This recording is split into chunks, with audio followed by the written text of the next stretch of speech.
Good morning, church. Good to be with you today. We are in Revelation 21 today, very near to the end. We've almost made it all the way through the New Testament, and I'm really excited about that. And this is one of those readings today that gets us really excited because it's these grand and glorious visions about things that we can't rightly comprehend or understand. But here's a couple promises that come out of New Jerusalem. First, it says, "Then I saw a new heaven and a new earth, for the first heaven and the first earth had passed away, and the sea was no more." Remember that when God's appearance came and he entered with all of his majesty into our universe, then everything fled from his presence and was destroyed because he came. And the judgment basically happens in a void space where all of creation is gathered. And then God creates something new, a new heaven and new earth. And New Jerusalem is settled down onto new earth. And this is, I think, a time for us to stop and think for a moment about our eternal residence. We often talk and think about being with God in heaven forever. And part of that's right, that we'll dwell with God forever. But it seems like our location with him will be on the new earth, and the new heavens will be something different, maybe even something that in whatever glorious new creation our body will look like, we'll have the opportunity to explore. All the fullness of creation will be open to glorified man, which is something that I think is pretty cool to think about.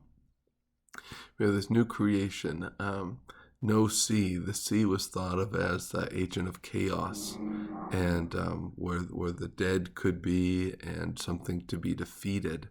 So in seeing that there's no sea, we understand that God has conquered chaos, and order has come to reign, has been established over all of creation. And he will wipe away every tear from their eyes. Death will be no more. Grief and crying will be no more, because previous things have passed away. Every tear wiped away. No more crying. Isn't that just exciting? Now let's look at who isn't there. The cowards, faithless, detestable, murderers, sexually immoral, sorcerers, idolaters, and all liars. Their share will be in the lake that burns with fire and sulfur, which is the second death. This is our way of describing hell, the second death, total separation from God. Now, some read this and they see annihilation, like they are wiped off the face of the earth and are just winked out of existence. But when we read about Jesus talking about this, he says it's a place where the fire never goes out and the worm never ceases. There's some kind of consciousness that takes place in hell, according to the words of Jesus. And so this is it's a challenging topic. We don't like to talk much about hell. We don't want to scare people to God, but rather bring people to him by discussing his love and his grace and his graciousness.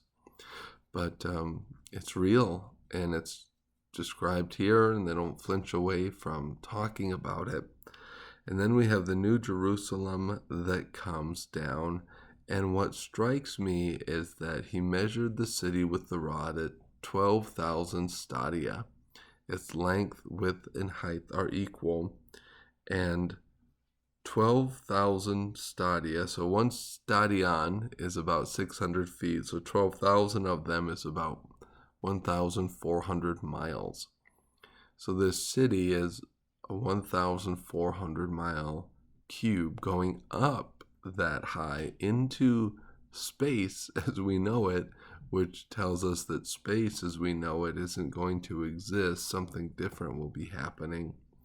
And compared to that, it has a 144 cubit wall, which is huge. A cubit is about 18 inches. And so this wall is almost 180 feet 200 feet high, which is enormous, but compared to 1,400 miles, the wall is going to be downright diminutive.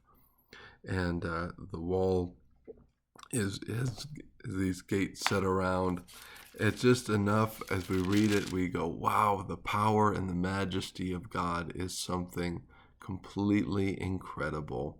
So let yourself just marvel in this. Now, I'm going to link to a couple videos of Ezekiel's temple.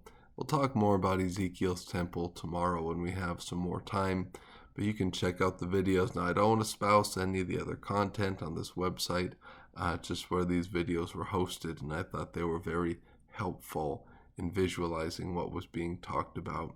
Let me know what your questions are, what your thoughts are. Love you, church. We'll talk to you soon.